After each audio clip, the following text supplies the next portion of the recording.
हो चुके हैं। रोहतास की धरती पे उनका स्वागत, अभिनंदन एवं मैं वंदन करती हूं। अब मैं बिहार के यशस्वी मुख्यमंत्री आदरणीय नीतीश कुमार जी को इस मंच पे आमंत्रित करना चाहूंगी। वो आए और हमारे शाहाबाद की जनता को अपना उद्बोधन दे। हमारे आदरणीय नीतीश कुमार जी आप आए, अपना उद्बोधन दें।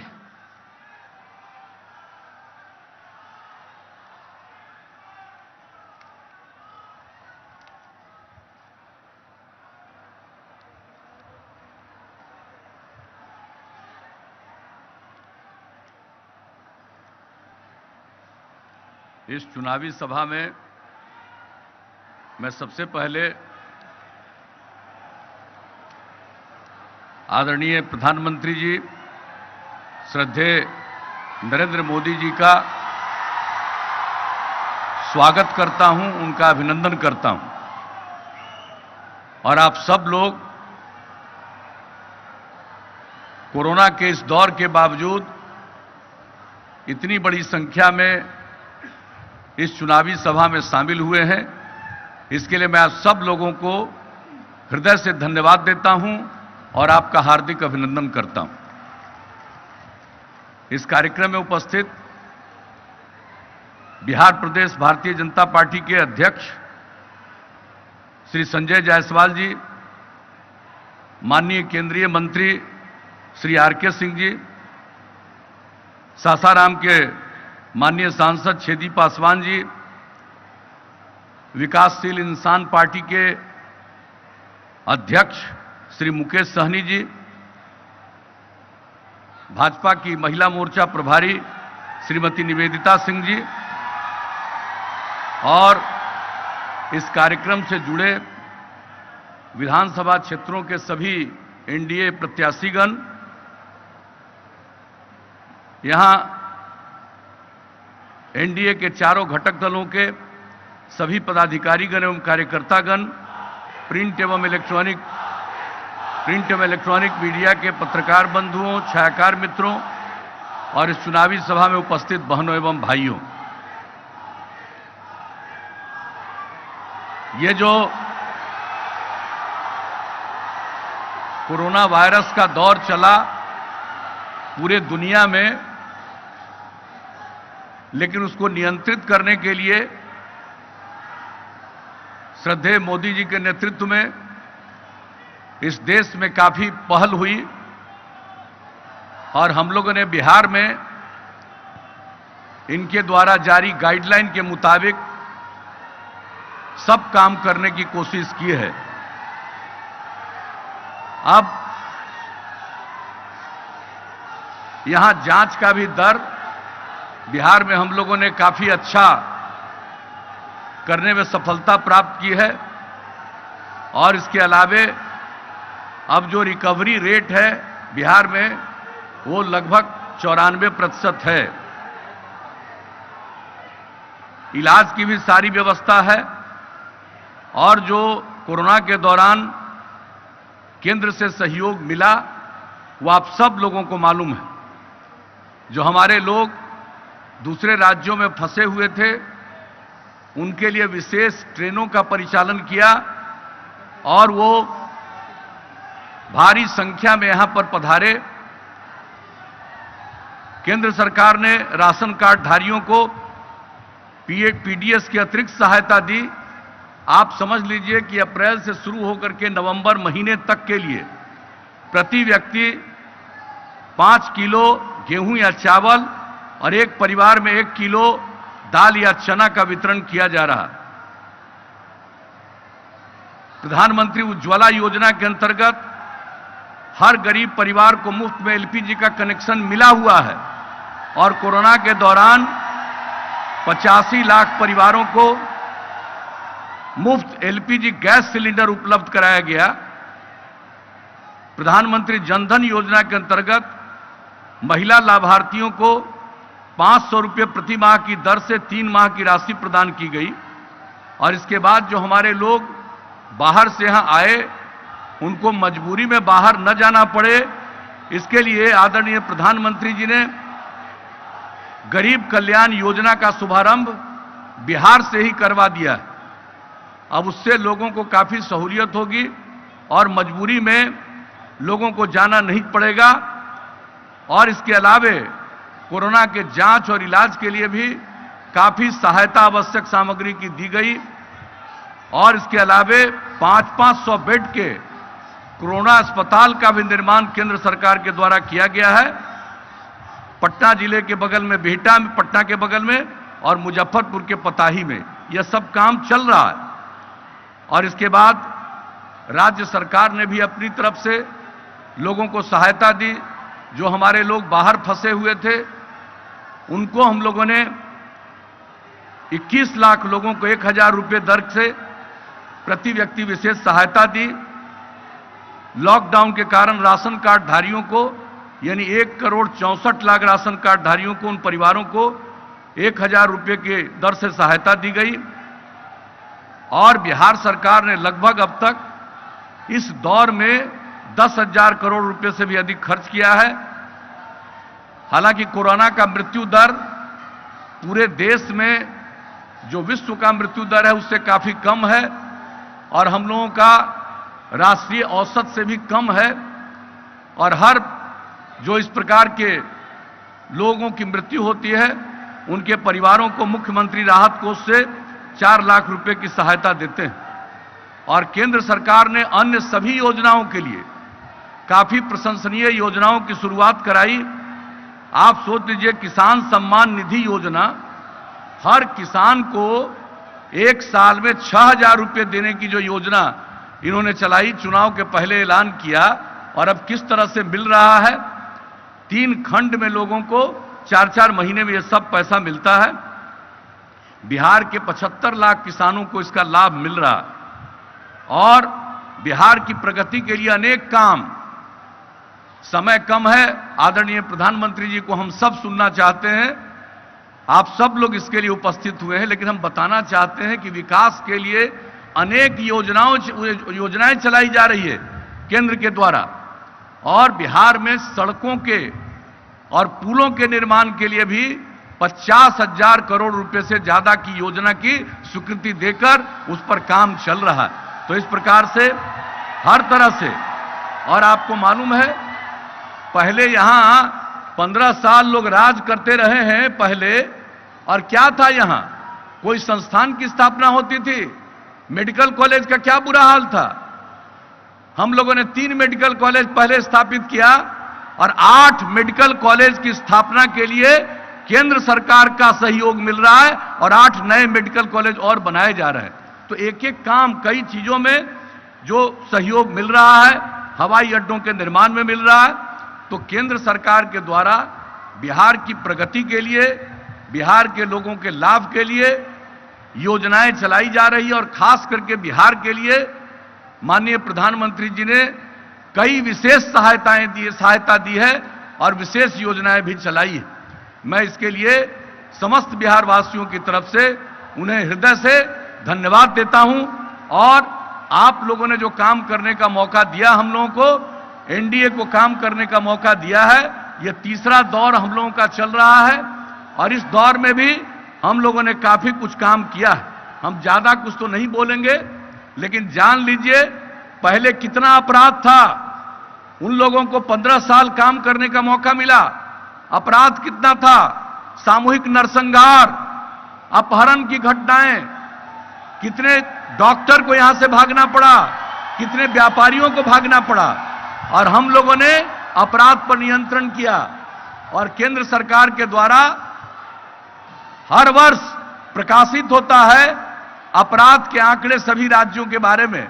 अभी सबसे हाल में जो अपराध का आंकड़ा प्रकाशित हुआ है केंद्र सरकार के द्वारा सभी राज्यों का, उसमें आप जान लीजिए बिहार की इतनी आबादी, और अब बिहार अपराध के मामले में 23वें नंबर पर है। तो हम लोगों ने इतना अपराध के नियंत्रण के लिए भी जो काम किया है, यह आप सबको मालूम है। और विकास का दर आप समझ लीजिए, पहले जो विकास कुल सकल घरेलू उत्पाद उनका था, जब उन लोगों का कार्यकाल समाप्त हुआ उस समय 76,466 करोड़, और अब यानी स्थिर मूल्य पर 4,14,977 करोड़ रुपया हो गया। और विकास दर भी बिहार का 12.8%। प्रति व्यक्ति आय में भी वृद्धि 10.52%। तो ये सब काम बिहार के लिए किया गया। और बजट का क्या आकार है? जब उन लोगों को काम करने का मौका मिला तो उनका बजट, जो अंतिम वर्ष का बजट उनका था, और वो बजट 24,000 करोड़ रुपए से भी कम। और जब हम लोगों को काम करने का मौका आप लोगों ने दिया है तो अब बजट का आकार बढ़ते बढ़ते 2,11,000 करोड़ रुपए से भी आगे गया है। तो हम लोगों ने भी सेवा की है। और अब तो हर घर बिजली पहुंचा दिया, हर घर नल का जल पहुंचाने का काम चल रहा है, 83% के करीब पहुंच गया। हर प्रकार से हम लोग पूरे देश में शौचालय का निर्माण, बिहार में भी अब तक वो काम पूरा हो गया। तो ये सब काम किया जा रहा है। और इतना ही हम आपको कहेंगे कि अब पहले क्या हाल था बिजली का। जब उन लोगों को काम करने का मौका मिला तो पूरे बिहार में बिजली की खपत 700 मेगावाट थी और अब 6,000 मेगावाट से भी ज्यादा बिजली की खपत है। तो हर प्रकार से जो विकास का काम है वो सब हम लोग करेंगे। और एक ही बात कहेंगे, अब इसके आगे मौका दीजिएगा तो हर घर में बिजली पहुंचा दिया है, लेकिन इसके बाद हर गांव में हम लोग सोलर स्ट्रीट लाइट लगाएंगे कि रात में अपना बिजली घर का बंद करिए, पूरे गांव में रोशनी रहेगी। अगर आगे मौका दीजिएगा, अनेक काम हम लोग इन सब चीजों के लिए करेंगे। और एक बात आपको आश्वस्त कर देना चाहते हैं कि अगर हम लोगों को आगे काम करने का मौका दिया तो हर खेत तक सिंचाई पहुंचा देंगे हम लोग। एक एक काम हम लोग, ये सब काम आप सब लोगों को करेंगे। और जो नई तकनीक है इन सब, और आप समझ लीजिए, श्रद्धेय मोदी जी के नेतृत्व में केंद्र सरकार ने जो काम किया है, अब जो नई टेक्नोलॉजी है उसका लाभ लोगों को मिले, गांव-गांव तक पहुंचाने का काम ये कर रहे हैं। हम तो यही कहेंगे कि अगली बार मौका मिलेगा तो इस नई टेक्नोलॉजी के बारे में भी हम सब लोगों को, हमारे जितने लोग हैं, युवा हैं, युवती हैं, सब लोगों को उसका प्रशिक्षण कराएंगे। तो आगे मौका दीजिएगा, हम लोग काम करेंगे। अब तक हम लोगों ने सेवा की है और हम लोगों के लिए पूरा बिहार एक परिवार है। समाज के हर तबके के उत्थान के लिए काम किया गया, हर इलाके के विकास के लिए काम किया गया। अगर आप आगे मौका दीजिएगा तो केंद्र सरकार के सहयोग से और राज्य सरकार की पहल से पूरा बिहार बहुत तेजी से आगे बढ़ेगा। हम नई ऊंचाइयों को प्राप्त करेंगे और एक विकासशील बिहार के रूप में यह परिणत होगा। यही कहते हुए मैं पुनः श्रद्धेय प्रधानमंत्री जी का, आदरणीय नरेंद्र मोदी जी का अभिनंदन करता हूं और आप सब लोग इस कार्यक्रम में शामिल हुए, आप सबको धन्यवाद देता हूं। और एक ही अपील करता हूं कि हमारे एनडीए के तमाम प्रत्याशियों को भारी मतों से विजयी बनाइएगा। इन्हीं शब्दों के साथ आप सबको हृदय से धन्यवाद, आपको प्रणाम। मैं अपनी बात समाप्त करता हूं।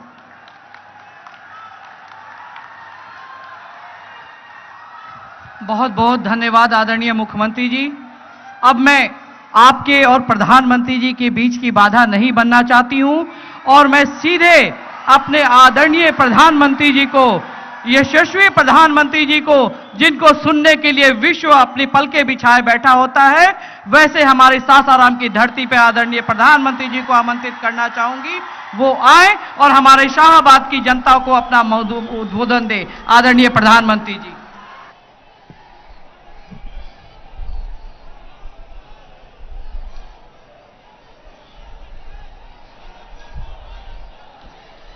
भारत माता की, भारत माता की। बिहार के स्वाभिमानी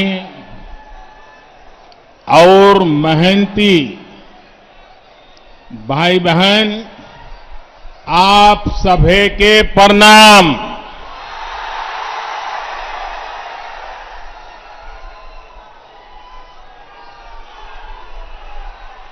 अन्नदाता,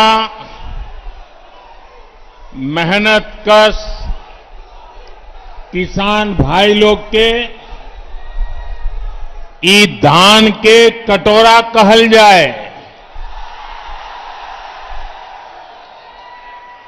गौरवशाली धरती के हम नमन करतानी। मां मुंडेश्वरी ताराचंडी माता के ई पावन भूमि पर रउआ सबके अभिनंदन करतानी। बिहार के मुख्यमंत्री श्रीमान नीतीश कुमार जी, केंद्रीय मंत्रिमंडल के मेरे साथी आर.के. सिंह जी, बिहार भाजपा के अध्यक्ष डॉक्टर संजय जायसवाल जी, वीआईपी पार्टी के अध्यक्ष भाई मुकेश साहनी जी, भाजपा सांसद भाई छेदी पासवान जी और मेरे प्यारे भाई और बहनों, साथियों, हाल ही में बिहार ने अपने 2 सपूतों को खोया है, जिन्होंने यहां के लोगों को दशकों तक सेवा की है। मेरे करीबी मित्र, गरीबों दलितों के लिए अपना जीवन समर्पित करने वाले और आखिरी समय तक, आखिरी सांस तक मेरे साथ रहने वाले रामविलास पासवान जी, उन्हें मैं अपनी श्रद्धांजलि अर्पित करता हूं। उसी प्रकार से बाबू रघुवंश प्रसाद सिंह जी ने भी गरीबों के उत्थान के लिए निरंतर काम किया। वो भी अब हमारे बीच नहीं है। मैं उन्हें भी अपनी आदरपूर्वक श्रद्धांजलि अर्पित करता हूं। साथियों, आज रोहतास के साथ साथ आसपास के अन्य जिलों के साथी भी यहां आए हैं। तकनीक के माध्यम से भी काफी साथी और एनडीए के उम्मीदवार हमारे साथ जुड़े हैं। मैं आप सभी का अभिनंदन करता हूं। भाइयों और बहनों, सबसे पहले तो मैं बिहार के लोगों को बधाई देना चाहता हूं। बधाई इस बात के लिए कि बिहार के लोग इतनी बड़ी आपदा का डटकर मुकाबला कर रहे हैं। कोरोना महामारी से बचने के लिए तेजी से जो फैसले लिए गए हैं, जिस तरह बिहार के लोगों ने काम किया, नीतीश जी के नेतृत्व में एनडीए सरकार ने काम किया, उसके नतीजे आज दिख रहे हैं। दुनिया के बड़े बड़े अमीर देशों की हालत किसी से भी छिपी नहीं है। अगर बिहार में तेजी से काम न हुआ होता तो ये महामारी न जाने कितने साथियों की, हमारे परिवारजनों की जान ले लेती। कितना बड़ा हाहाकार मचता, इसकी कोई कल्पना भी नहीं कर सकता। लेकिन आज बिहार कोरोना का मुकाबला करते हुए सारी सावधानियों के साथ लोकतंत्र का पर्व मना रहा है। साथियों, मैंने बिहार के बहुत से लोगों के साथ करीब से काम किया है, उनसे बहुत कुछ सीखा भी है। एक बात जो बिहार के लोगों में बहुत अच्छी होती है, वो है उनकी स्पष्टता। कभी बिहार के लोग कंफ्यूजन में नहीं रहते, किसी भ्रम में नहीं रहते। मैं और एक बधाई भी देना चाहता हूं बिहार के लोगों को।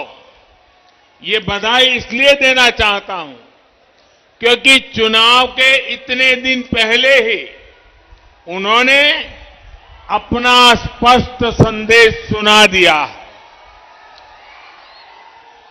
जितने सर्वे हो रहे हैं, जितनी रिपोर्ट आ रही है, सब में यही आ रहा है, बिहार में फिर एक बार एनडीए सरकार बनने जा रही है।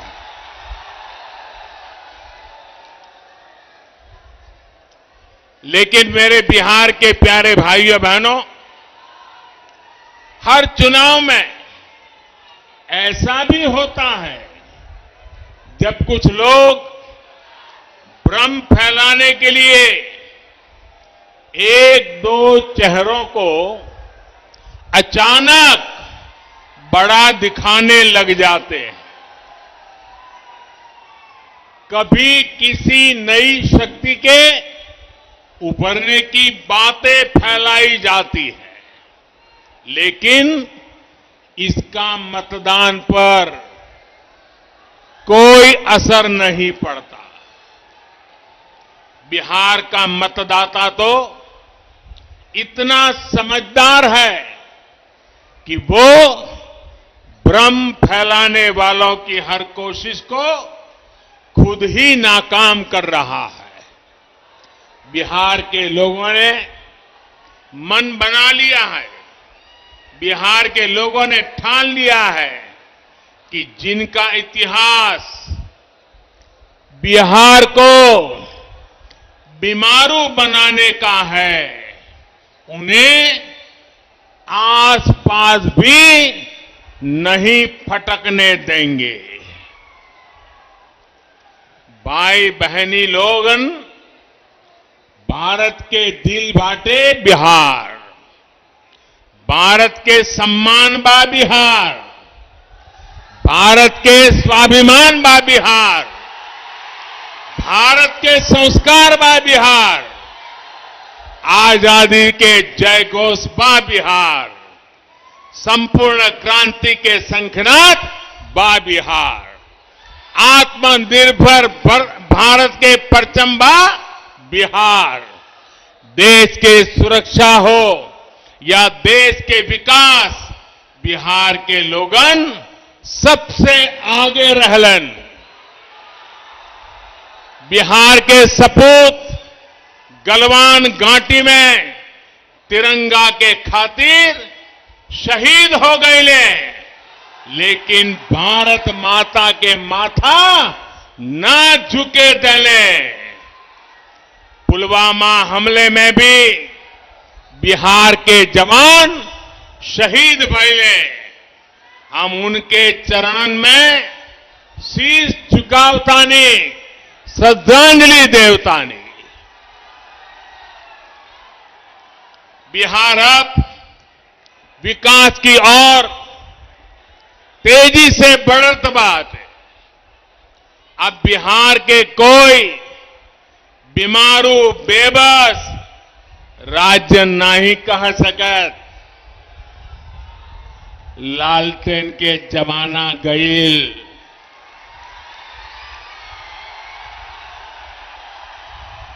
पिछले 6 सालन में बिजली के खपत 3 गुना बढ़ गईल बाटे। भाइयों और बहनों, अंधेरे से उजाले की ओर बढ़ना इसी को कहते हैं। बिहार के लोग भूल नहीं सकते वो दिन जब सूरज ढलते का मतलब होता था सब कुछ बंद हो जाना, ठप पड़ जाना। आज बिजली है, सड़कें हैं, लाइटें हैं और सबसे बड़ी बात वो माहौल है जिसमें राज्य का सामान्य नागरिक बिना डरे रह सकता है, बिना डरे जी सकता है। वो दिन जब सरकार चलाने वालों की निगरानी में दिन दहाड़े डकैती होती थी, हत्याएं होती थी, रंगदारी वसूली जाती थी, वो दिन जब घर की बेटियां घर से निकलती थी तो जब तक वापस ना आ जाए माता पिता की सांस अटकी रहती थी। जिन लोगों ने एक एक सरकारी नौकरी को, जिन लोगों ने एक एक सरकारी नौकरी को हमेशा लाखों करोड़ों रुपए कमाने का जरिया माना, जिन लोगों ने सरकारी नियुक्तों के लिए बिहार के नौजवानों से लाखों की रिश्वत खाई, वो फिर बढ़ते हुए बिहार को ललचाई नजरों से देख रहे हैं। आज बिहार में पीढ़ी भले बदल गई हो, लेकिन बिहार के नौजवानों को ये याद रखना है कि बिहार को इतनी मुश्किलों में डालने वाले कौन थे।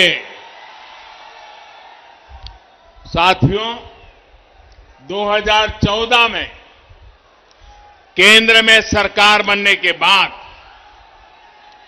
जितने समय बिहार को डबल इंजन की ताकत मिली, राज्य के विकास के लिए और ज्यादा तेजी से काम हुआ है। बिहार को जो प्रधानमंत्री पैकेज मिला था, उस पर काम की रफ्तार भी तेज गति से आगे बढ़ रही है। कोरोना के इस समय में भी गरीबों को सर्वोच्च प्राथमिकता देते हुए एनडीए सरकार ने काम किया है। जहां कभी गरीब का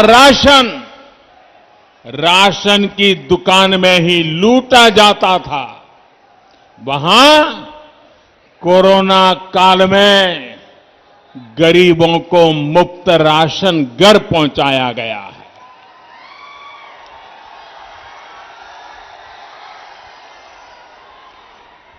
गरीब भूखा न सोए, त्योहार ठीक से मना सके, दिवाली और छठ पूजा ठीक से मना सके, इसके लिए मुफ्त अनाज की व्यवस्था भी की गई है।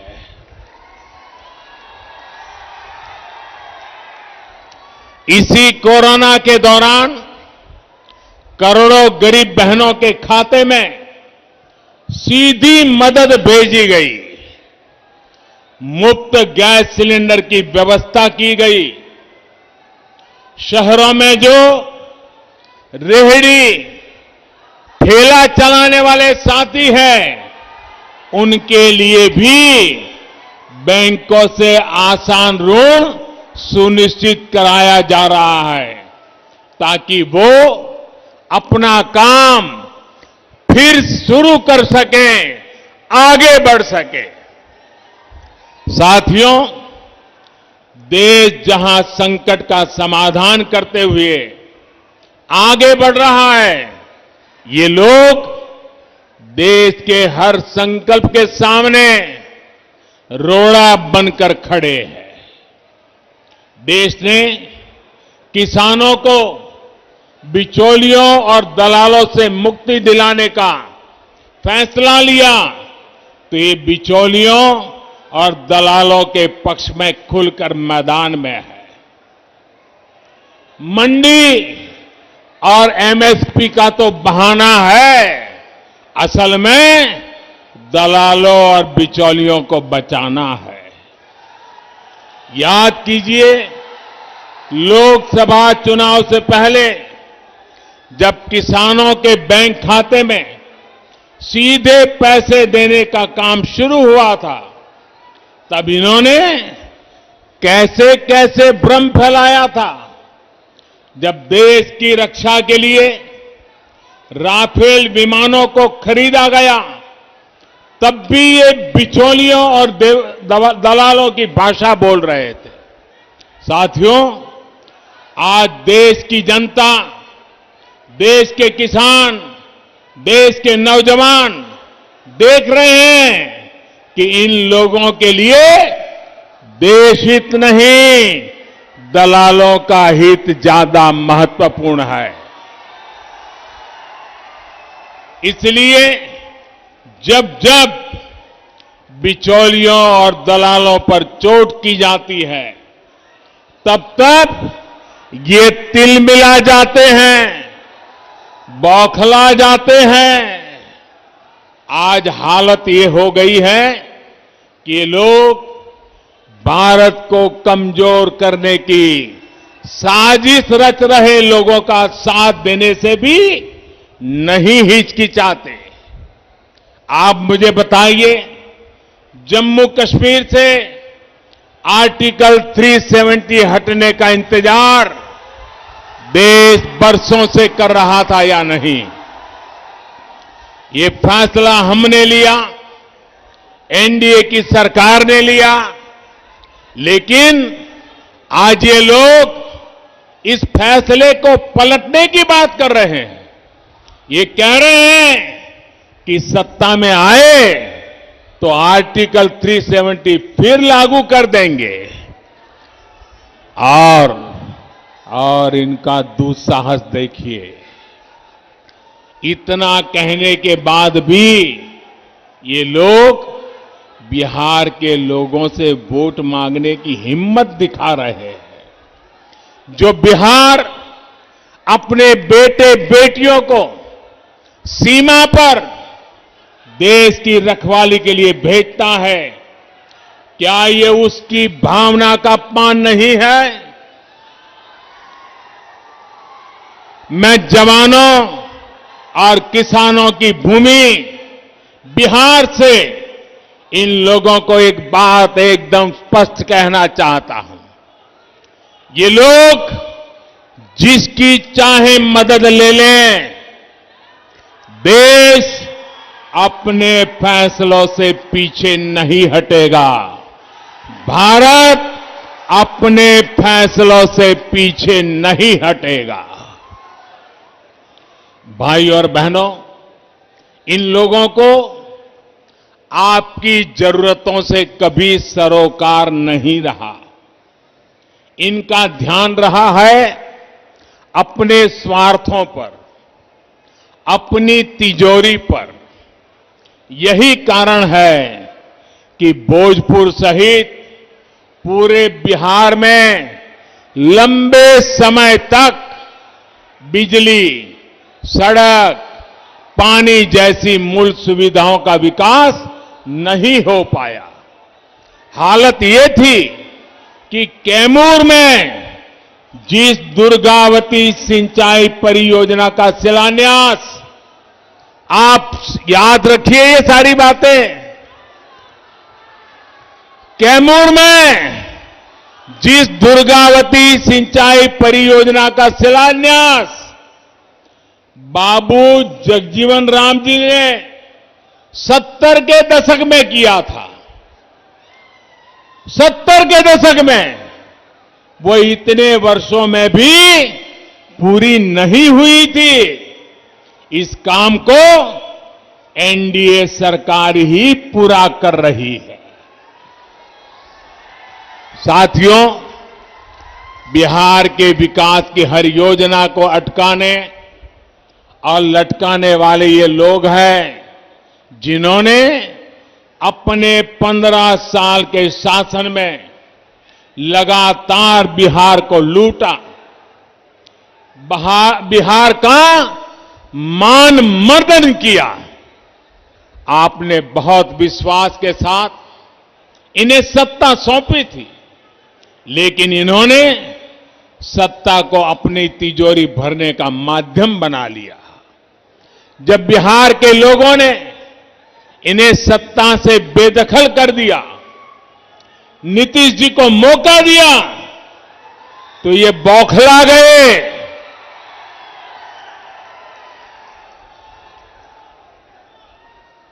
जो बात मैं बता रहा हूं, इसको जरा बारीकी से समझने की कोशिश कीजिए। जब उनको सत्ता से बेदखल किया गया, तो ये लोग बौखला गए। उनके अंदर एक गुस्सा आया, जहर भर गया। इसके बाद 10 साल तक इन लोगों ने दिल्ली में यूपीए की सरकार में रहते हुए बिहार पर, बिहार के लोगों पर अपना गुस्सा निकाला। और मुझे याद है, मैं भी गुजरात का मुख्यमंत्री था, नीतीश जी बिहार के मुख्यमंत्री थे, और जब हम भारत सरकार की मीटिंगों में जाया करते थे, नीतीश जी बार बार उनको कहते थे कि आप बिहार के काम में रोड़े मत अटकाइए, बिहार के राजनीति का अखाड़ा दिल्ली को मत बनाइए। लेकिन 10 साल तक यूपीए सरकार में बैठे लोगों ने, जिसको टाइट चाबी करने के लिए बिहार के लोग पहुंचे हुए थे, वे पराजय के गुस्से में नीतीश जी को एक काम नहीं करने देते थे। 10 साल बर्बाद कर दिए नीतीश जी के। बाद में 18 महीने क्या हुआ, ये मुझे कहने की जरूरत नहीं है, आप भली भांति जानते हैं। इन 18 महीनों में परिवार ने क्या क्या किया, कैसे कैसे खेल किए, कौन सी बातें अखबारों में छाई रहती थी, कौन सी बातें टीवी वालों को भाती थी, ये बातें मुझे कहने की जरूरत नहीं है, बिहार और देश के लोगों से छिपा नहीं है। जब नीतीश जी इस खेल को भांप गए, ये समझ गए कि इन लोगों के साथ रहते हुए बिहार का भला तो छोड़िए, बिहार और 15 साल पीछे चला जाएगा, तो उन्हें सत्ता छोड़ने का फैसला लेना पड़ा। साथियों, बिहार के लिए, बिहार के उज्जवल भविष्य के लिए हम फिर एक बार नीतीश जी के साथ आए। साथियों, 2014 में प्रधान सेवक बनने के बाद, यह आंकड़ा लोगों को याद नहीं आ रहा है, बिहार में याद कराना पड़ेगा। मुझे नीतीश जी के साथ कंधे से कंधा मिलाकर काम करने के लिए सिर्फ 3-4 साल का ही मौका मिला है। बाकी तो यूपीए के साथ संघर्ष करने में बिहार का टाइम गया है। लेकिन इन 3-4 वर्षों में भी कहीं पर 3-4 गुना काम किया, कहीं पर 5 गुना तेजी से काम किया गया है। साथियों, आज एनडीए के सभी दल मिलकर आत्मनिर्भर, आत्मविश्वासी बिहार के निर्माण में जुटे हैं। बिहार को अभी भी विकास के सफर में मीलों आगे जाना है, नई बुलंदी की तरफ उड़ान भरनी है। बीते वर्षों में बिहार के गरीब, दलित, वंचित, पिछड़े, अति पिछड़े, आदिवासी, उन सब तक वो सुविधाएं पहुंचाने का प्रयास किया गया है। जिन्हें पाना कभी बहुत मुश्किल होता था। आज उसको अपना पक्का घर बिना किसी भेदभाव के मिल रहा है। आज वो भी संपन्न परिवारों की तरह गैस चूल्हे पर खाना बना रहा है। आज उसके घर में भी शौचालय की सुविधा है। आज उसके बच्चे भी बिजली की रोशनी में पढ़ाई कर पा रहे हैं। आज वो बीमार होता है तो उसके पास 5 लाख रुपए तक मुफ्त इलाज की सुविधा है। साथियों, शुद्ध पीने के पानी की क्या स्थिति थी, ये बिहार की बहनों बेटियों से बेहतर कौन समझ सकता है। आज जल जीवन मिशन से हर घर जल पहुंचाने का काम तेजी से चल रहा है।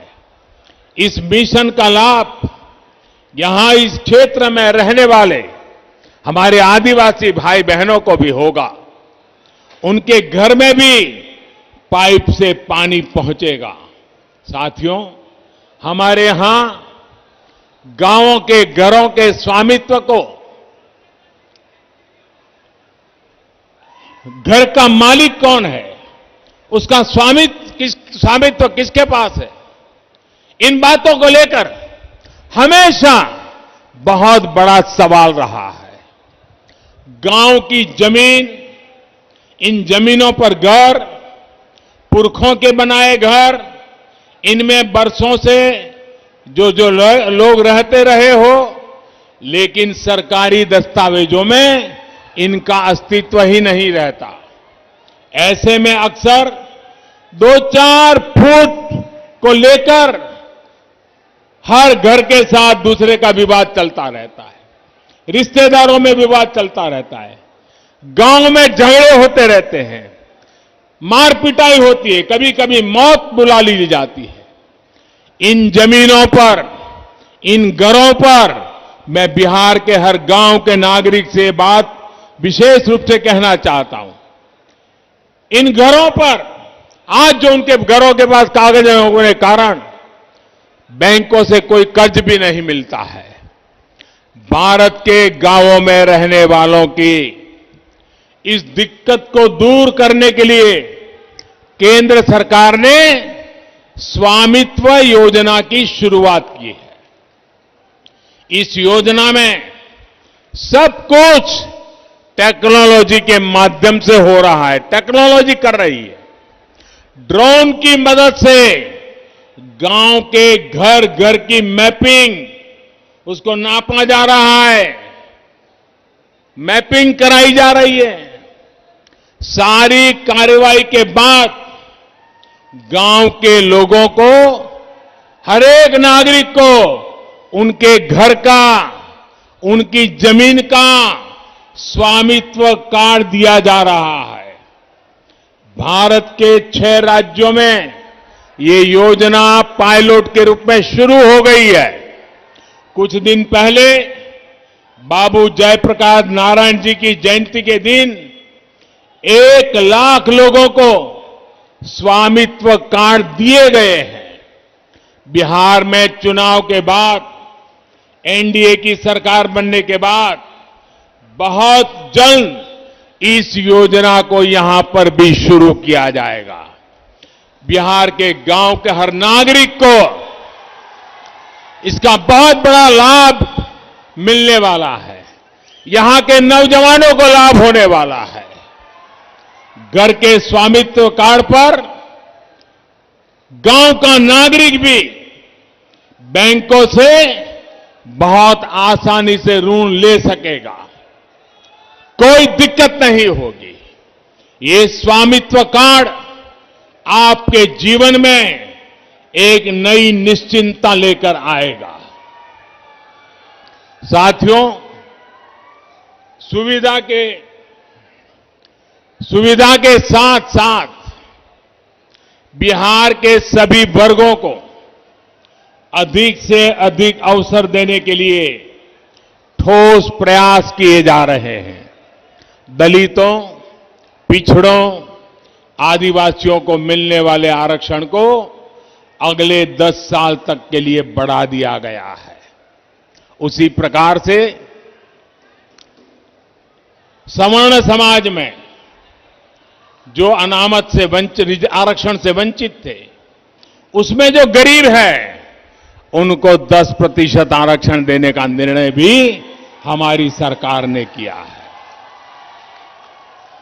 यही नहीं, सरकारी भर्ती प्रक्रिया में जो सुधार किए जा रहे हैं उसका भी लाभ बिहार को मिलना तय है। इस क्षेत्र के भी बहुत से युवा एंट्रेंस एग्जाम के लिए बड़े शहरों का रुख करते हैं। बार बार होने वाली परीक्षाओं के कारण युवा साथियों का समय, ऊर्जा और धन तीनों बर्बाद होता था। अब देश में अधिकतर प्रतियोगी परीक्षाओं के लिए कॉमन एंट्रेंस टेस्ट की सुविधा मिलने से युवा साथियों की परेशानी कम होगी। एक ही एग्जाम से सरकार के अनेक नौकरी के दरवाजे खुलेंगे। साथियों, एक और बड़ा प्रयास किया जा रहा है मातृभाषा में शिक्षा को लेकर। अभी हमारे डॉक्टर जायसवाल जी जब मैं आया, बड़े विस्तार से इसका वर्णन कर रहे थे।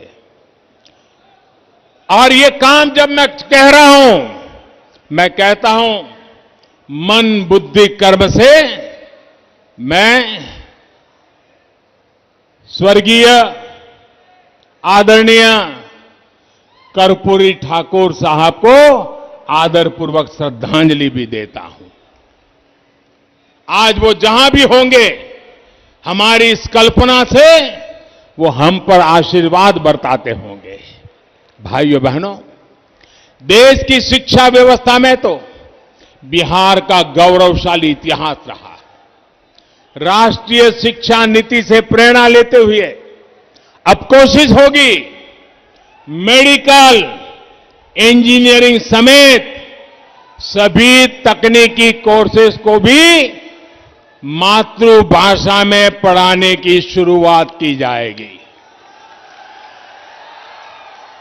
उसके कारण, अंग्रेजी के अभाव के कारण गांव का, गरीब का, दलित का, पीड़ित का बच्चा, उसका अब डॉक्टर बनने का सपना पूरा होगा, इंजीनियर बनने का सपना पूरा होगा। ये बहुत बड़ा निर्णय हम करने जा रहे हैं और मैं बिहार भाजपा को बधाई देता हूं कि उन्होंने अपने चुनावी मैनिफेस्टो में इस महत्वपूर्ण कार्यक्रम की घोषणा की है। साथियों, बिहार में स्वरोजगार के अवसरों के लिए भी निरंतर प्रयास किया जा रहा है। आज मुद्रा योजना से गरीबों को, महिलाओं को, युवा उद्यमियों को, दुकानदारों को बिना गारंटी का ऋण मिल रहा है। गांवों में जो उद्यमी दीदियां के समूह हैं, उनको भी बैंकों से मिलने वाली सुविधा अब बढ़ाई गई है। आज छोटे किसानों, मछुआरों, पशुपालकों, सभी को किसान क्रेडिट कार्ड दिया जा रहा है। पीएम किसान योजना के तहत बिहार के 74 लाख किसान परिवारों के खाते में करीब करीब 6,000 करोड़ रुपए सीधे जमा कराए गए हैं। कोई बिचौलिया नहीं, कोई कट नहीं। साथियों, कनेक्टिविटी एनडीए की डबल इंजन की सरकार की प्राथमिकता रही है, पहचान रही है। आज बिहार के करीब करीब हर गांव तक सड़क पहुंच रही है, नेशनल हाईवे चौड़े हो रहे हैं। बिहार की नदियों पर आज एक के बाद एक नए और आधुनिक पुल बन रहे हैं। यहां सोन नदी पर ही न जाने कितने दशकों से अनेक पुल सिर्फ हवा में ही बने रहे थे। अब इस दिशा में पूरी ईमानदारी से काम चल रहा है। सोन नदी पर कोइलवर पुल के समांतर 4 लेन पुल का काम अंतिम चरणों में है।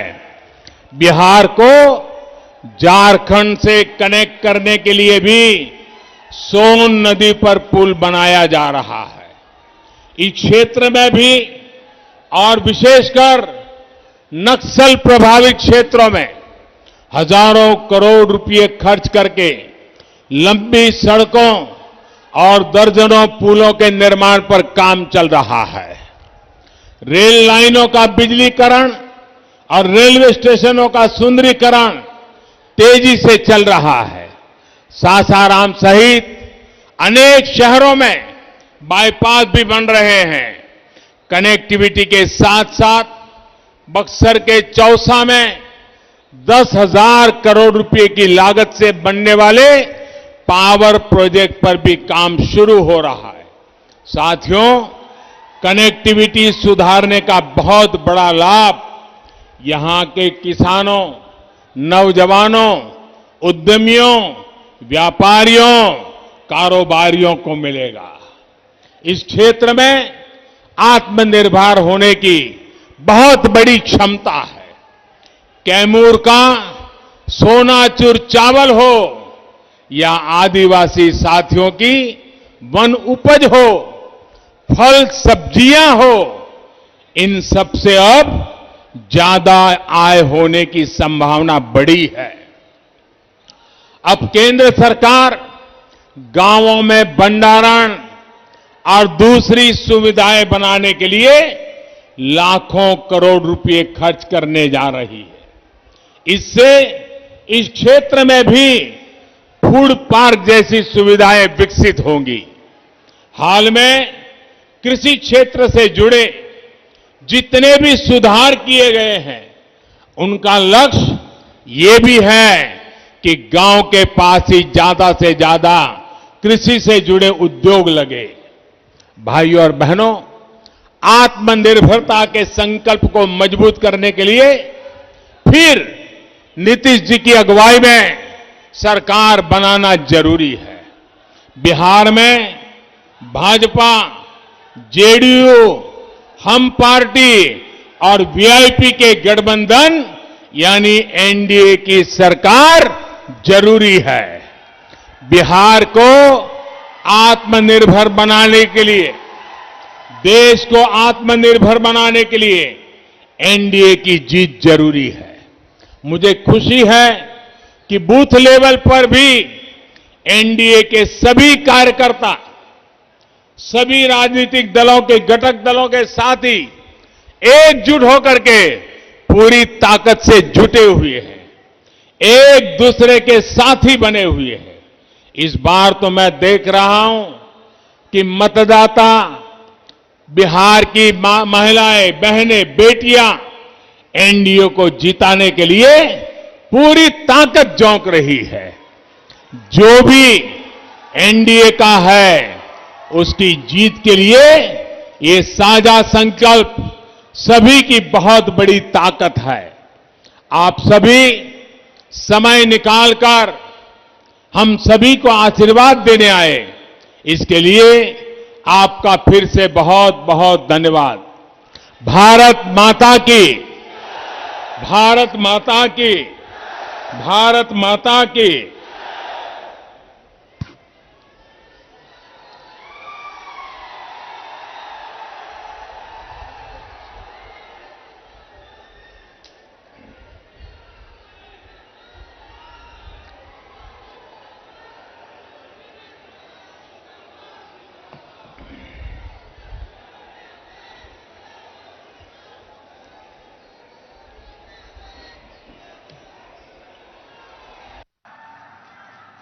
मैं माननीय प्रधानमंत्री जी का हृदय की गहराई से धन्यवाद देना चाहूंगी और शाहाबाद की जनता की ओर से मैं ये आश्वस्त करना चाहूंगी कि 2200 सीट जीतकर हम एनडीए की झोली में डालने का काम करेंगे। एक बार मेरे साथ जोरदार नारा लगाइए, नरेंद्र मोदी जिंदाबाद, नरेंद्र मोदी जिंदाबाद, नरेंद्र मोदी जिंदाबाद, एनडीए सरकार जिंदाबाद। जय हिंद, जय भारत।